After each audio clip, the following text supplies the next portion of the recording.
નમસ્કાર. આજે આપણે શિક્ષણની દુનિયામાં બહુ જ ઊંડા ઉતરવાના છીએ અને વાત કરવાના છીએ એક એવા તત્વજ્ઞાનની જે સદીઓ જૂનું હોવા છતાં આજે પણ એટલું જ પ્રભાવશાળી છે. આપણે વાત કરીશું આદર્શવાદની. ક્યારે વિચાર્યું છે કે શિક્ષણનો અસલી હેતુ શું છે? આપણે સ્કૂલ કોલેજ શા માટે જઈએ છીએ? શું ખાલી સારી નોકરી મેળવવા માટે કે પછી એનાથી પણ કંઈક મોટું છે? આ એક એવો સવાલ છે જેની પાછળ મોટા ફિલોસોફરોએ સદીઓથી માથું ખપાવ્યું છે.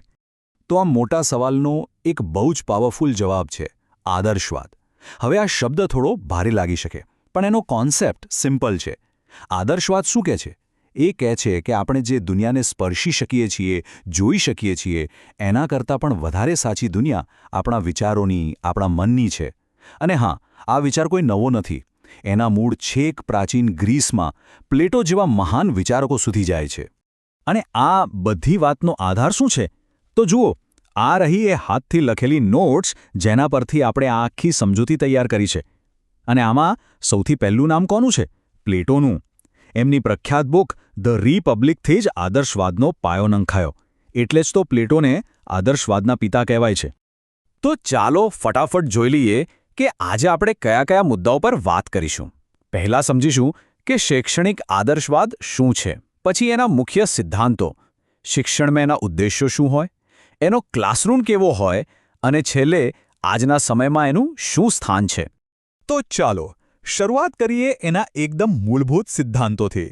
કારણ કે જો આપણે એ સમજવું હોય કે આદર્શવાદ શિક્ષણને કઈ રીતે જુએ છે, તો પહેલાં એ સમજવું પડે કે એ આખી દુનિયાને, વાસ્તવિકતાને કઈ રીતે જુએ છે. ફરી એકવાર આપણી આ નોટ્સ પર નજર કરીએ. અહીં કેટલાક મુખ્ય સિદ્ધાંતો લિસ્ટ કરેલા છે. આ જ સિદ્ધાંતો આદર્શવાદનો આખો પાયો છે. તો ચાલો એને એક પછી એક સમજીએ. તો પહેલો અને સૌથી મોટો સિદ્ધાંત, આદર્શવાદ માને છે કે આ આખું બ્રહ્માંડ છે ને, એ ભૌતિક નથી પણ આધ્યાત્મિક છે. થોડું અઘરું લાગ્યું? ચલો સહેલું કરીએ. એ એમ કહે છે કે આપણી આસપાસની વસ્તુઓ, ટેબલ, ખુરશી, ફોન, એના કરતાં વધારે રિયલ આપણા વિચારો, આપણું મન, આપણો આત્મા છે. એમ સમજો કે દુનિયામાં જેટલી પણ ખુરશીઓ છે એ બધી તૂટી શકે છે, પણ ખુરશીનો જે આઈડિયા છે, જે વિચાર છે, એ કાયમ રહે છે. બસ એ જ છે આદર્શવાદનો પાયો. આગળ વધીએ તો આ ફિલોસોફી કેટલાક શાશ્વત સત્યો અને મૂલ્યોમાં ઊંડો વિશ્વાસ ધરાવે છે. એ માને છે કે માણસના જીવનનો અંતિમ ધ્યેય પોતાના વ્યક્તિત્વનો વિકાસ કરવાનો છે. અને એ વિકાસ કઈ દિશામાં? 3 મહાન મૂલ્યો તરફ: સત્યમ, શિવમ અને સુંદરમ.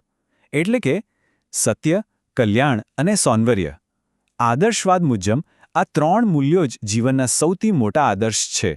સારું, તો આ બધા થયા મોટા સિદ્ધાંતો, પણ આનો શિક્ષણ સાથે શું સંબંધ? મતલબ કે આ ફિલોસોફી પ્રમાણે શિક્ષણનો ધ્યેય શું હોવો જોઈએ? આદર્શવાદ શિક્ષણને ખાલી ચોપડીઓ ભણાવવાની પ્રક્રિયા નથી ગણતું. ના, એને એક આખી યાત્રા તરીકે જુએ છે. કોની યાત્રા? વિદ્યાર્થીના આત્માની યાત્રા. અને આ યાત્રાના અમુક સ્ટેપ્સ છે. પહેલું પગથિયું છે આત્મ-અનુભૂતિ, એટલે કે પોતાની જાતને ઓળખવી. પછી આવે છે આધ્યાત્મિક વિકાસ. એ પછી સત્ય, શિવ અને સુંદરમ જેવા મહાન મૂલ્યોને સમજવા, અને સાથે સાથે આપણા સાંસ્કૃતિક વારસાને સાચવવો અને પોતાની તર્કશક્તિને પણ વિકસાવવી. આ એક સંપૂર્ણ પેકેજ છે. ઠીક છે, આ બધી વાતો તો બહુ સરસ છે, પણ પ્રેક્ટિકલી શું? મતલબ કે એક આદર્શવાદી સ્કૂલનો ક્લાસરૂમ ખરેખર કેવો હોય? ત્યાં શું થતું હોય? આદર્શવાદી ક્લાસરૂમમાં હીરો કોણ હોય છે ખબર છે? શિક્ષક. શિક્ષક અહીં ખાલી ભણાવતા નથી. એ તો એક આધ્યાત્મિક ગાઈડ છે, એક રોલ મોડલ છે. અને વિદ્યાર્થી? વિદ્યાર્થીને એક નાજુક છોડ તરીકે જોવામાં આવે છે, એક આધ્યાત્મિક જીવ જે હજી ખીલી રહ્યો છે. અને આ છોડની માવજત કોણ કરશે? શિક્ષક, જે એક કુશળ માળીની ભૂમિકા ભજવે છે. આ વાતને એક બહુ સુંદર વાક્યમાં કહેવાય છે: શિક્ષક એ માણસના આધ્યાત્મિક વારસાનો પૂજારી છે. તે એક ઉત્તમ માળી છે જે જાણે છે કે બાળકનું શ્રેષ્ઠ રીતે જતન કેવી રીતે કરવું. જુઓ, કેટલો મોટો દરજ્જો આપ્યો છે શિક્ષકને. એ ખાલી ભણાવનાર નથી, પણ બાળકના આખા વ્યક્તિત્વને, એના આત્માને ઘડનાર છે. અને જો શિક્ષક માળી છે અને વિદ્યાર્થી છોડ, તો પછી શાળા શું થઈ? સાચું વિચાર્યું. શાળા એક બગીચો છે. એક એવું પરફેક્ટ વાતાવરણ જેને ખાસ એટલા માટે જ તૈયાર કરવામાં આવ્યું છે કે જેથી પેલો નાજુક છોડ પોતાની પૂરી ક્ષમતાથી ખીલી શકે અને વિકાસ પામી શકે. ઓકે, તો આ તો થઈ બધી સદીઓ જૂની વાતો. પણ સવાલ એ છે કે આજના ડિજિટલ યુગમાં જ્યાં આર્ટિફિશિયલ ઇન્ટેલિજન્સ અને ટેકનોલોજીની બોલબાલા છે, ત્યાં આદર્શવાદ જેવી જૂની ફિલોસોફીનું કોઈ સ્થાન છે? શું એ આજે પણ કામની છે? ચાલો એના પર થોડું વિચારીએ. જો આખી વાતનો સાર કાઢવો હોય તો આદર્શવાદ માટે શિક્ષણ એટલે ખાલી માહિતીનો ઢગલો નથી, એ માર્ક્સ કે ડિગ્રીની રેસ નથી. શિક્ષણ તો એક પ્રક્રિયા છે, વ્યક્તિના ચારિત્ર્યને, એના મનને અને એના આત્માને એક ઉચ્ચ આદર્શ તરફ ઘડવાની પ્રક્રિયા. અને આ જ વાત આપણને આજના સૌથી મોટા સવાલ પર લાવીને ઊભી રાખે છે. આજનો જમાનો ટેકનોલોજીનો છે, ડેટાનો છે અને શિક્ષણનો મુખ્ય હેતુ સારી નોકરી મેળવવાનો બની ગયો છે. તો આવા સમયમાં શું ચારિત્ર્ય ઘડતર, આધ્યાત્મિક વિકાસ અને નૈતિક મૂલ્યો જેવી વાતો માટે કોઈ જગ્યા છે? શું આવા ઉદ્દેશ્યો આજે પણ મહત્વના છે?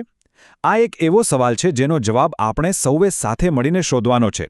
આના પર વિચાર જરૂર કરજો.